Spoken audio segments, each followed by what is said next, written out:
In today's video, I'm going to teach you how to change themes in Elementor quickly and easily.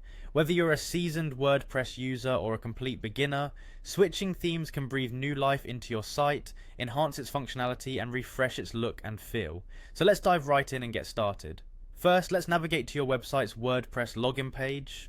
If you're not familiar with how to do this, you typically add wp-admin at the end of your domain URL in your browser's address bar. Enter your credentials and log in.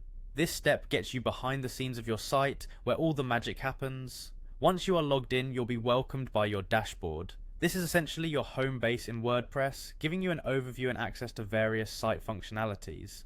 In the left-hand navigation menu, look for the option labeled Appearance. Clicking on this will expand a few more options related to how your site looks. Now, find the option that says Themes.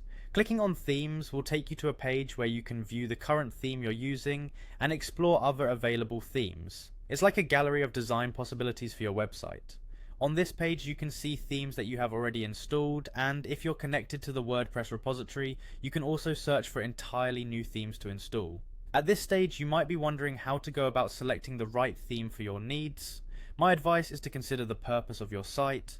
Are you running a personal blog, showcasing a portfolio, or operating a business website?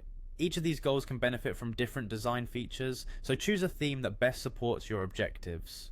Once you've decided on your new theme, hover over it and you should see two options: Live Preview and Activate.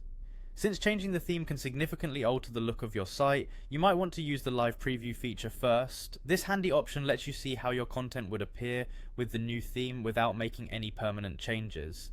If the preview meets your expectations, it's time to activate the new theme. Simply click on Activate, and WordPress will switch your site to the new design. Remember, activating a new theme will not delete any of your content, but it might change how your content is displayed. That's it for today. In just a few simple steps, you've successfully changed your theme using Elementor, giving your website a fresh new look. Feel free to experiment and play around with different themes until you find the perfect match. If you have any questions or run into any issues, don't hesitate to drop them in the comments. Thanks for watching, and happy website building.